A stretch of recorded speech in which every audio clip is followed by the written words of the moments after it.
Actually, I've already done a little bit of work on that. But for now, I want to hear your thoughts. I've already tried that, but all the key members of the Academia, even the core of 30 guards, intentionally avoid wearing their Akasha terminals. It seems that from the very beginning, they've been guarding against info leaks from the Akasha. Of course, it could also be because they're wary of me. Have you already caught the sage's attention? I'm guessing not yet, but distrusting me would make perfect sense if they've ever paid attention to the urban legends about me. In any case, I probably can't take over their minds directly. No way, that's too risky. You mean it'd be too easy to get caught? No, it's not that. We shouldn't involve innocent students in this. A single mistake could completely ruin their lives. Doing that would be ignoring the safety of my people for my own selfish goals. How is that any different from what the sages are doing? That's a good point. Spoken like the god of Sumeru. We're in the dark as of now.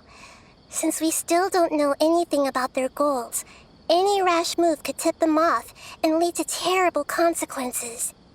After all, every person in Sumeru City is one of their hostages.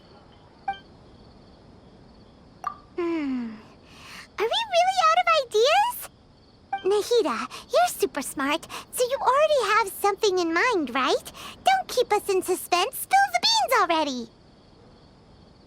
According to a popular theory from the Vahumana Darshan of the Academia, rejecting impractical motions at the beginning of a planning session will give more weight to the actual proposal.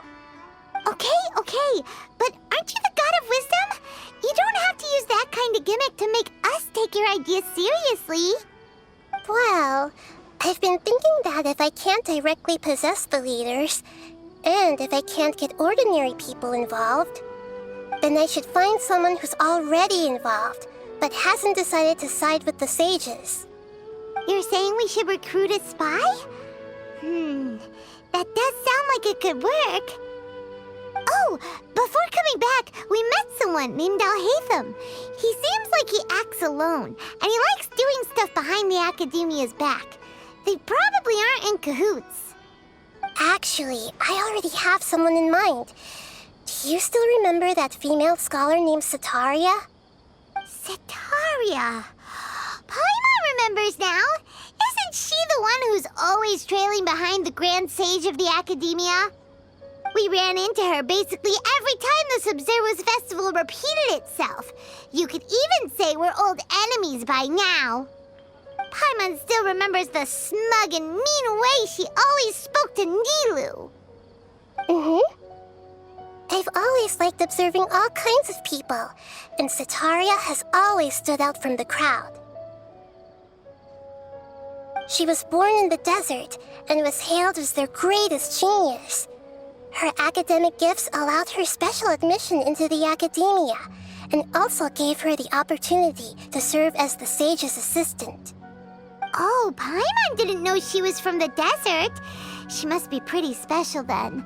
Paimon feels like most of the desert dwellers around the city are working as mercenaries. The name Sataria means star.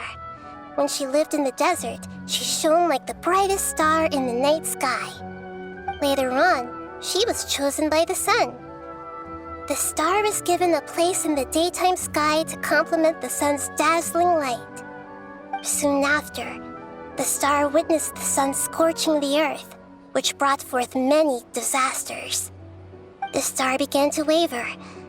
Instead of staying beside such a sun, wouldn't it be better to return and light up part of the night sky? But in the end, she couldn't give up the radiance of daytime. To cope with her shame, the star buried her guilt and closed her eyes. From the sound of it, Sataria's just hung up on the research opportunities here. But she doesn't really support the Academia.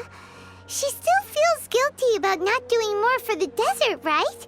She's just running away from her problems. Indeed. When they are presented with complex moral issues, many people will simply plug their ears and go with the flow until the problem can't be fixed anymore. She's suppressing a lot of guilt, but before she realized it, she had already become the sage's accomplice. She can't deny her part in their schemes anymore. Right. We must somehow make her face her problems again. That way, not only can we get useful intel from her, but she can also use it as an opportunity to redeem herself. From my past observations, Setaria will take a day off from the academia every 10 days to do some shopping in the city. Tomorrow afternoon just happens to be a shopping day for her. That'll be our chance. To prepare, let's go check out some of her favorite spots and have a quick chat with a few of the vendors there.